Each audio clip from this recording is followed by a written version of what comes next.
और लगभग हमारे 770 से ऊपर हमारे संगठनात्मक जिले हैं और सभी संगठनात्मक जिलों में कार्यालय बनाने का निश्चय किया। अमित शाह जी के नेतृत्व में लगभग 500 से ज्यादा कार्यालय बनकर तैयार हो गए हैं, यह मैं आपको बताना चाहता हूं।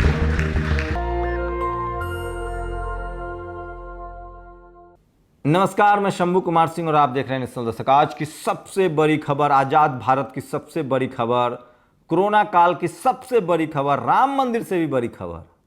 आपको क्या लग रहा है, बीजेपी नरेंद्र मोदी अमित शाह को हल्के में ले रहे हैं? आपको क्या लगता था कि बीजेपी ने अमित शाह स्कूल बनाने के लिए आए हैं, कॉलेज बनाने के लिए आए हैं, अस्पताल बनाने के लिए, आपको रोजी रोटी देने के लिए आए हैं? अगर ये सब मुद्दा पेट्रोल सस्ता करने के लिए आए हैं, महंगाई कम करने के लिए आए हैं, रोजगार, अगर ये सब आप सवाल पूछेंगे तो आप देशद्रोही हैं, आप पाकिस्तानी हैं, आप तो चाइनीज कह रहे हैं, चीनी।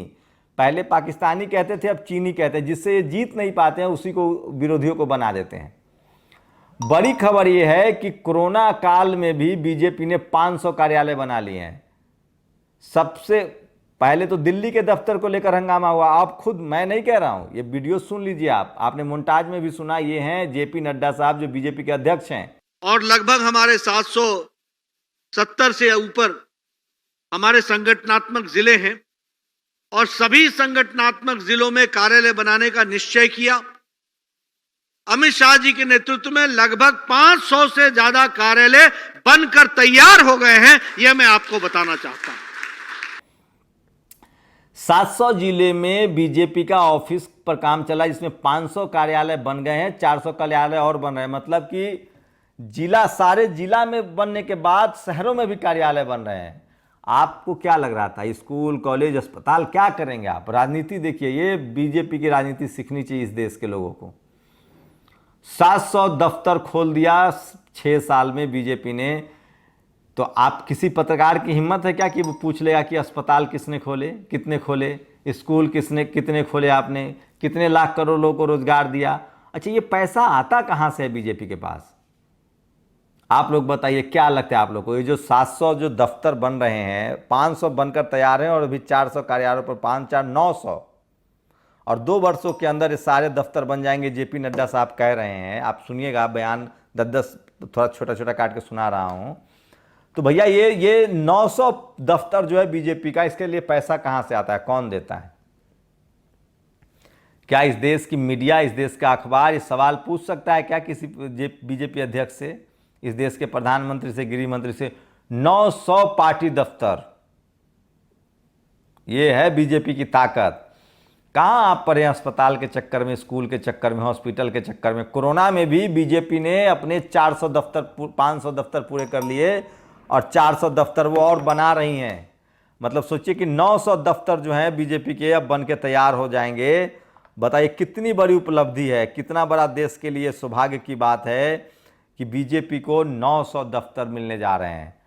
आप स्कूल चाहिए, आपको कॉलेज चाहिए, आपको अस्पताल चाहिए। अच्छा, ये पब्लिक प्राइवेट पार्टनरशिप पर ऑफिस बन रहा है या बीजेपी के अपने पैसे से बन रहे हैं?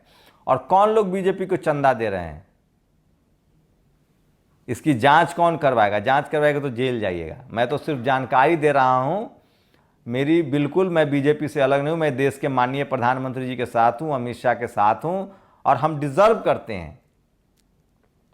तो खबर यह है कि कोरोना जैसी महामारी में भी बीजेपी ने कोरोना को मात दिया है और उसके 500 दफ्तर बन के तैयार हैं। 400 दफ्तरों पर काम चल रहा है। 700 जिलों में उसके दफ्तर बन रहे हैं। हर शहर में उसका दफ्तर बन रहा है, आलीशान दफ्तर बन रहा है। नहीं भरोसा है तो दिल्ली का बीजेपी का हेडक्वार्टर देख लीजिए। ये देश का सबसे शानदार पार्टी दफ्तर है, दुनिया का सबसे पार्टी दफ्तर है। आपको सिर्फ मायावती से प्रॉब्लम है, जिन्होंने जंगल को सेव किया था, पर्यावरण की रक्षा की, पार्क बनवा दिए, वहाँ सब लोग जा सकते हैं, आ सकते हैं। आपके देश के महापुरुषों की तस्वीरें लगवा दी, वो भी एक लखनऊ में और एक नोएडा में। आपको उससे दिक्कत है? आपके नज़र में लालू यादव चोर है, मुलायम सिंह यादव चोर हैं। आपके नज़र में, अब बताइए, 700 जो दफ्तर, 900 जो दफ्तर है जिसमें 500 बन गए हैं, ये पैसा कहाँ से आया होगा? तो ये है बीजेपी का असली विकास। कि सबसे बड़ी पार्टी बन गई है 900 दफ्तरों के साथ। सोचिए कितनी बड़ी पार्टी है। कहाँ आप पैदल चल रहे हैं, रोजी रोजगार के चक्कर में सवाल पूछ रहे हैं, अस्पताल स्कूल का सवाल पूछ रहे हैं, बेरोजगारी का सवाल पूछ रहे हैं। सोचिए बीजेपी ने कितना बड़ा काम किया है। 900 दफ्तर, पार्टी के 900 दफ्तर होंगे। ये होती है राजनीति, ये होता है मास्टर स्ट्रोक। 900 दफ्तर होंगे बीजेपी के देश भर में। 500 बन के तैयार हैं, 400 बन रहे हैं, जेपी नड्डा कह रहे हैं। फिर से सुनिए। और लगभग हमारे 770 से ऊपर हमारे संगठनात्मक जिले हैं और सभी संगठनात्मक जिलों में कार्यालय बनाने का निश्चय किया। तो सुना आपने, ये है अमित शाह की काबिलियत, ये है प्रधानमंत्री की काबिलियत। 900 दफ्तर बीजेपी के होंगे, पार्टी दफ्तर 900। 500 तैयार हैं, 400 बन रहे हैं। आप बताइए पैसा कहां से आया होगा, मुझे नहीं पता। तो एक बार फिर से सुनिए जेपी नड्डा, जो कि अध्यक्ष हैं अभी बीजेपी के। उन्होंने कहा है कि 500 दफ्तर तैयार हैं, 400 दफ्तर पर काम चल रहा है और सब 6 साल में हुआ है। और दिल्ली का भव्य इमारत दफ्तर तो आप देख ही रहे हैं।